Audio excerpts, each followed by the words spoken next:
साईं की बात। बच्चे देखो, चिंता मत करो, न अपनी और न अपने परिवार की। मेरे बच्चे मेरी बात सुनो, मैं हूँ तुम्हारे साथ, हर पल हूँ तुम्हारे परिवार की और तुम्हारी रक्षा मैं कर रहा हूँ। तुम बिल्कुल चिंता मत करना, चाहे कोई कैसी भी दुश्मनी निकालने की कोशिश क्यों ना कर रहा हो तुम्हारे साथ या तुम्हारे परिवार के किसी भी सदस्य के साथ, कोई कुछ बुरा नहीं कर पाएगा। तुम बिल्कुल निश्चिंत हो जाओ और जो जहाँ जा रहा है उसे जाने दो, उसे रोको मत। तुम हमेशा जाने से रोक देते हो, डरते हो कि अगर कोई बाहर जाएगा तो उसके साथ कुछ गलत ना हो जाए। कुछ नहीं होगा, उसके साथ मैं जाता हूँ, तुम बिल्कुल चिंता मत करो। बिल्कुल डर निकाल दो अपने मन से। सब कुछ मैंने संभाला है ना अब तक, तो आगे भी मैं ही संभालूंगा। और कुछ अपने बच्चों से कहना चाहता हूँ कि उन्हें तो मैंने मौत के मुंह से तक बचाया है। इतना भरोसा तो है ना तुम्हें मुझ पर कि किस अवस्था में थे तुम, और उस अवस्था से मैं तुम्हें वापस तुम्हारी श्वासें देकर तुम्हें वापस लेकर आया हूँ, इस धरती पर लेकर आया हूँ। तो तुम्हें अब ये श्वासें ना अपने साईं के नाम कर देनी चाहिए। 24 घंटे साईं का नाम तुम्हारे मुख पर होना चाहिए कि अब जो जीवन है ना, जो तुम्हारे अशुभ कर्म हैं, उसे तुम खत्म कर कर अच्छे कर्म कर सको। इसलिए तुम्हें ये जीवन मिला है मेरे बच्चे। भरोसा रखो मुझ पर, मैं सब कुछ करूँगा तुम्हारे लिए। मैं हूँ ना, मैं हर एक चीज़ करूँगा और मैं हमेशा तुम्हारे साथ रहूँगा, हमेशा। और सुनो, ज़रूरत पड़े ना तो तुम मुझे आवाज़ लगा सकते हो। ये मत सोचा करो कि मैं साईं को बुलाऊं या नहीं बुलाऊं। तुम बेखौफ होकर मुझे बुला सकते हो, बेफिक्र होकर बुला सकते हो। जब पुकारोगे मैं तब तुम्हारे पास पहुंच जाऊंगा। और ना सबूरी रखो, सबूरी रखोगे तो सब कुछ मिलेगा। जो तुम चाहते हो वो भी, और जो तुम्हारे भाग्य में नहीं है वो भी, सब तुम्हें दे दूंगा। लेकिन बस तुम्हें सबूरी रखनी होगी। सबूरी के हिसाब से ही सब बच्चों को सब कुछ मिलता है मेरे बच्चे। तो तुम्हें सबूरी तो दिखानी होगी ना, थोड़ी सबूरी रखो।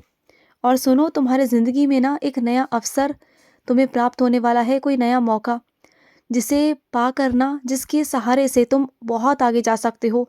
उसे कुछ छोटा मोटा अवसर मत समझना। वो तुम्हें दिखने में छोटा लगेगा, लेकिन उसी से तुम आगे के रास्ते बना सकते हो मेरे बच्चे।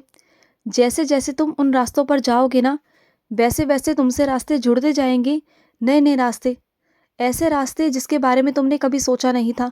क्योंकि मंजिल पर पहुंचने के लिए तुम्हें ये छलांग नहीं लगानी ना, एक एक सीढ़ी से पहुंचना है, एक एक रास्तों से पहुंचना है।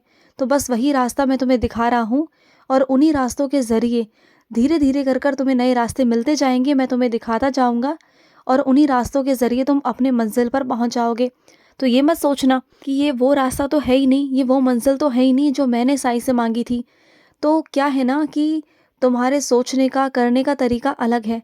मेरा सोचने का, मेरा करने का तरीका बहुत अलग है, जो तुम सोच भी नहीं सकते। मैं कहाँ से चीज़ें कहाँ पलट देता हूँ, कहाँ बदल देता हूँ ना, ये तुम भी सोच नहीं पाओगे, समझ नहीं पाओगे। इसलिए कह रहा हूँ, जैसे कह रहा हूँ वैसे करो बस। ज़्यादा कुछ सवाल जवाब करने की ज़रूरत नहीं। जो अवसर मिल रहा है उसे लो और आगे बढ़ो। और सुनो, जहाँ तुम्हें लग रहा है ना कि सारे दरवाजे तुम्हारे लिए बंद कर दिए गए हैं और कोई भी दरवाज़ा तुम्हारे लिए खुला नहीं है, तो तुम्हारे लिए ही मैं एक नया दरवाज़ा बनाऊंगा। उस रास्ते से तुम्हें सब कुछ साफ साफ दिखाई देगा, और उस रास्ते से ही तुम्हें सब कुछ प्राप्त भी होगा। देखना तुम, बहुत सारी चीज़ें। और मुझे ना तुम छोटा सा एक खिलौने वाला घर जो होता है ना, वो तुम मुझे तोहफे में लाकर देना, मेरे मंदिर रख के जाना। और इसके बदले ना मैं तुम्हें एक बड़ा सा घर दूंगा, हकीकत वाला घर, तुम्हारे सपनों वाला घर मैं तुम्हें दूंगा, जिसमें तुम रहोगे, जिसमें तुम मेरा स्थान बनाओगे। तुमने कहा है ना कि साईं मुझे घर दो, और उस घर में सबसे बड़ा स्थान, सबसे पहला स्थान मेरा ही होगा। तुमने कहा है मुझसे, वादा किया है तुमने मुझसे, पर अपने वादे पर टिके रहना। मैं घर तो तुम्हें दे दूंगा, लेकिन मेरा स्थान सबसे पहले बनाना। और मेरा स्थान बनाने का मेरा कोई वहाँ लालच नहीं मेरे बच्चे। मैं तो तुम्हारी रक्षा के लिए, तुम्हारे परिवार की रक्षा के लिए तुम्हारे घर पर होना चाहता हूँ, उपस्थित होना चाहता हूँ, स्वरूप के रूप में। तो क्या तुम मुझे वहाँ पर पहले विराजित करोगे? जो मैं तुम्हें घर दूंगा उसके बाद में तुम सब कुछ कर सकते हो। जैसा तुम अपने घर का आशियाना बनाना चाहते हो, जैसे घर को सजाना चाहते हो, जैसे जो करना चाहते हो ना, तुम वो करना, वो तुम्हारी मर्जी होगी। और तुम मुझे जहाँ रखना चाहते हो तुम मुझे वहाँ रख सकते हो, मुझे कोई दिक्कत नहीं। बस अपने घर में रखना, जिससे कि तुम्हारे घर पर आने वाली हर नकारात्मक ऊर्जा का मैं नाश कर सकूं, उसे समाप्त कर सकूं। जहाँ तुम जाने की इच्छा रख रहे थे ना मेरे बच्चे, अगर तुम वहाँ पर नहीं जा पाए या नहीं पहुँच पाए तो क्या हो गया? इसमें कोई बहुत बड़ी बात तो नहीं है ना मेरे बच्चे। अगर आज नहीं जा पाए तो कल चले जाना, कभी और चले जाना, लेकिन इतना ज़रूरी भी नहीं था कि तुम्हें जाना ही था। अगर ज़रूरी होता तो मैं तुम्हें खुद भेज देता, लेकिन मुझे तुम्हें अभी वहाँ भेजना ज़रूरी नहीं लगा, इसलिए मैंने तुम्हें नहीं भेजा। जब लगेगा तो भेज दूँगा। और क्या हुआ था तुम्हारे साथ पता है ना तुम्हें? तुम्हारे साथ कितनी बड़ी अनहोनी घटित होने वाली थी, कितनी बड़ी अनहोनी। तुम सोच सकते हो कि क्या हो सकता था? उस अनहोनी के बाद बहुत कुछ हो सकता था मेरे बच्चे, तुम्हारा जीवन ही बदल जाता, तुम कहाँ से कहाँ आ जाते। लेकिन मैंने तुम्हें बचा लिया, तुम्हें हाथ रख दिया। तुम जानते हो जिस वक़्त तुम गिरने वाले थे ना, तुम्हें उस वक़्त तुम्हें लगा था कि तुम गिरे, गिरे, अब गिरे कि अब गिरे। लेकिन कहीं न कहीं से तुम्हें किसी ने पकड़ लिया, ऐसा महसूस हुआ था ना, वो मैं था। मैंने तुम्हें पकड़ लिया था मेरे बच्चे, मैंने तुम्हें गिरने नहीं दिया। तो गिरने भी तुम्हें कैसे देता मेरे बच्चे, कैसे? मेरी आँखों के सामने तुम गिर जाओ और तुम्हारे साथ कुछ अनहोनी हो जाए, ये मुझसे तो देखा नहीं जाएगा ना, इसलिए मैंने तुम्हें बचा लिया। लेकिन आगे से तुम मुझसे वादा करो कि वाहन जब भी चलाओगे तो धीरे-धीरे ही चलाओगे, भागोगे बिल्कुल नहीं, आराम-आराम से चलाओगे। क्योंकि देखो तुम जैसे भी चलाते हो ना, लेकिन सामने वाले पे भरोसा तो नहीं कर सकते ना कि सामने वाला कैसे चला रहा है, तो थोड़ा ध्यान रखा करो। और सुनो, घर की साफ-सफाई तुम्हारी ज़िम्मेदारियाँ हैं ना, तो तुम ही उसे साफ कर लिया करो ना। देखो तुम्हारे घर में कोने-कोने में कहाँ जाले लगे हुए हैं, कहाँ पर कहाँ गंदगी है, क्या है, इन सबको तुम्हें देखना है, तुम्हें समझना है। ज़िम्मेदारी तुम्हारी है ना, तो तुम ही देखोगे। और मंदिर भी तुम देखोगे, मंदिर की सफाई भी तुम करोगे। चाहे तुम्हारे घर में मंदिर में सभी पूजा पाठ करते हों, लेकिन सफाई तो मैं तुमसे लूँगा, ये सेवा तो मैं तुमसे ही करवाऊँगा, क्योंकि मैं चाहता हूँ कि तुम मेरे और सेवा करो। क्योंकि मेरे बच्चे, पूजा करना तो बहुत आसान है, आओ और पूजा करो और चले जाओ। लेकिन उसकी साफ सफाई करना ये बहुत महत्वपूर्ण है।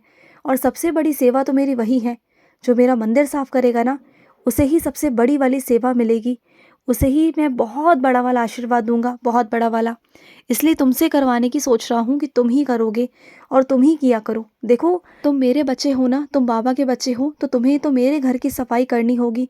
जैसे तुम अपने घर की सफाई करते हो ना, तो मेरा मंदिर भी तो मेरा घर है ना, तो मेरे मंदिर की, मेरे घर की सफाई तो तुम्हारी बनती है ना मेरे बच्चे।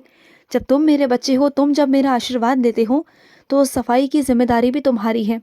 और सुनो, कोई है तुम्हारे आस-पास जिसे उदी की बहुत ज़्यादा ज़रूरत है मेरे बच्चे, इस वक्त तुमसे भी ज़्यादा ज़रूरत उसे है।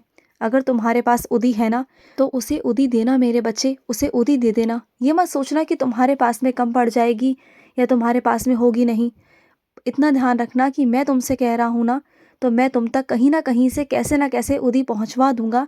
उदी तुम तक पहुँच जाएगी, तुम बिल्कुल परेशान मत हो, उदी की चिंता मत करना। लेकिन आज जिसको ज़रूरत है ना, सबसे ज़्यादा ज़रूरत है, उसे उदी दे दो मेरे बच्चे। उसे बहुत ज़रूरत है, वो बहुत रो रहा है मेरा बच्चा, बहुत परेशान है, बहुत दुखी है, बहुत पीड़ा में है मेरे बच्चे। उसे उदी की बहुत सख्त ज़रूरत है, तो उसे उदी पहुँचा दो, उसे दे दो मेरे बच्चे। और अगर कोई तुम्हें जोश में आकर या फिर कैसे भी मेरे बच्चे तुम्हें चिढ़ाकर या चुनौती देकर तुमसे कोई भी काम करवाने की बोले ना, तो तुम पीछे हट जाना। क्योंकि उस वक्त मूर्ख से बुद्धि मारकर कोई फ़ायदा नहीं मेरे बच्चे। उस वक्त में समझदारी यही है कि अपने पाँव को पीछे खींच लो। अगर वो तुमसे कहता है कि तुम डर गए या कमज़ोर हो, तो हाँ ठीक है, उससे ना ज़्यादा बहस करने की ज़रूरत है, ना उससे कुछ कहने की ज़रूरत है। ऐसे मूर्ख इंसानों से दूर ही रहो तो अच्छा रहेगा। किसी की फालतू बातों में आने की कोई ज़रूरत नहीं। जो अपना काम कर रहे हो, अपने काम पर ध्यान दो, अपने लक्ष्य पर ध्यान दो, और किसी से भी फालतू बात करने की, कुछ करने की कोई ज़रूरत नहीं। और हाँ, शिरडी आ रहे हो ना तुम, आ जाओ, तुम्हारे सारे इंतज़ाम हो रखे हैं, बस तुम्हारे आने के इंतज़ार है। जल्दी जल्दी आ जाओ, मैं तुम्हारा इंतज़ार कर रहा हूँ। खुश रहो। आज का साई संदेश समाप्त हुआ।